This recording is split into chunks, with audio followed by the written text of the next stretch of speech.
बिस्मिल्लाहिर्रहमानिर्रहीम। अस्सलाम वालेकुम दोस्तों, कैसे हैं? उम्मीद करता हूँ आप सब खैरियत से होंगे। तो आज मैं हिकमत के हवाले से एक बहुत ही अच्छा नुस्खा लेकर हाजिर हुआ हूँ। ये मैदे के लिए है।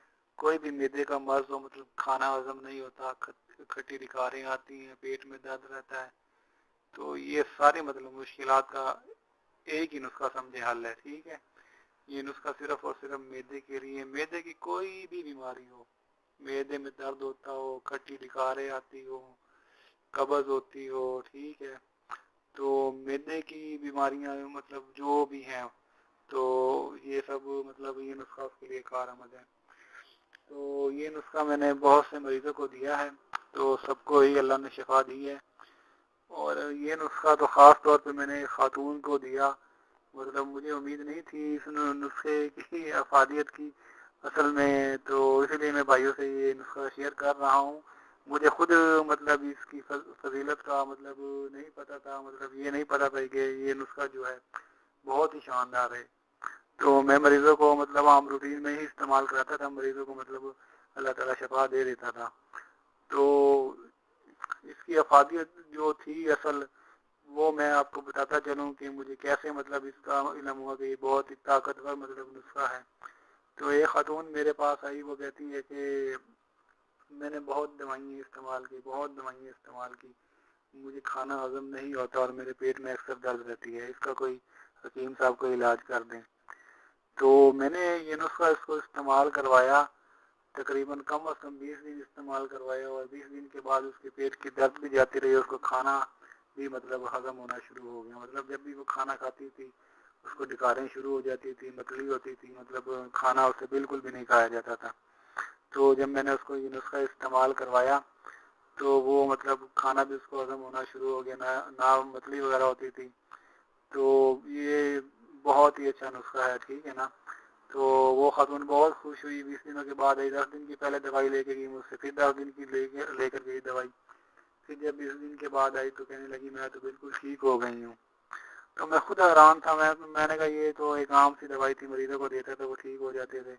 वो कहती थी कि मुझे तकरीबन 3 से 4 साल हो गए हैं, मेरी यही कंडीशन है और मैं इतनी कमज़ोर हो गई हूँ, खाना मुझसे हजम नहीं होता, मतलब खट्टी डिकारें आना शुरू हो जाती है। जब से मैंने ये नुस्खा जो आपने मुझे दिया है, मतलब जो भी चीज़ आपने मुझे दी है, मतलब ये मैंने इस्तेमाल की है, तो मतलब इसका बहुत ज़्यादा मुझे फ़ायदा हुआ और मेरी बीमारी तकरीबन 90% जो है ना वो ख़त्म हो गई है।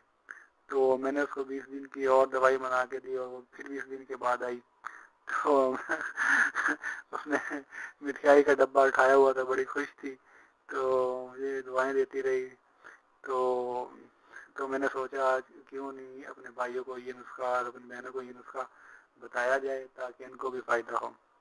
तो आए चलते हैं नुस्खे की तरफ। इसकी इफादियत को तो आपको अब अंदाज़ा हो ही गया होगा कि कितना ताकतवर नुस्खा है। और दूसरी बात ये है कि ये नुस्खा थोड़ा सा महंगा ज़रूर है, ठीक है, तो इससे घबराना नहीं है, लेकिन इंशाल्लाह इसमें शफा है, ठीक है, और अल्लाह ताला भी आपको शफा देगा। तो आए जनाब चलते हैं नुस्खे की तरफ, ठीक है। इसमें 7 चीज़ें डलती हैं, स्क्रीन पे भी नज़र आ रही होंगी आपको, तो ये आप ले लें, ठीक है। तो फर्स्ट ऑफ ऑल देसी अजवाइन जो है वो आपने ले लेनी है, ठीक है, 25 ग्राम। संग दाना मुर्ग आपने 25 ग्राम ले लेनी है। हींग लेनी है आपने मुस्तकी रूमी वाली 25 ग्राम। बड़ी इलायची 25 ग्राम, छोटी इलायची 25 ग्राम, और गुलाब के फूल जो है खुश्क वो आपने ले लेने 25 ग्राम, ठीक है। ये चीज़ें आपने ले लेनी है 25-25 ग्राम। इन सारी चीज़ों का वजन जितना बन जाए, ठीक है, उसके बराबर आपने इस गोल का छिलका उसमें मिक्स कर लेना है, ठीक है। तो उसको अच्छी तरह मिक्स कर लें आप, और जो है आधा या 1 चम्मच छोटे वाला आपने खाने के बाद ले लें, आधा घंटा, और या खाने से मतलब पहले लेने के बाद में ले लें, वो आपकी मर्जी है, ठीक है। आधा घंटा पहले खाने से, जैसे दिल करे आपका। तो दिन में जो है 2 से 3 बार आप ये मतलब पक्की आप इस्तेमाल करें, ठीक है। इंशाल्लाह आपकी मैदे की जो भी बीमारी होगी वो जाती रहेगी। बहुत ही अच्छा नुस्खा है, ठीक है। तो आप ये इस्तेमाल करें, थोड़ा महंगा ज़रूर है लेकिन कारआमद नुस्खा, ठीक है, बहुत अच्छा नुस्खा है। तो ये इस्तेमाल करें आप नुस्खा। मुझे दुआओं में याद रखें, मेरा चैनल सब्सक्राइब करें। थैंक यू, अल्लाह हाफिज़ सो मच।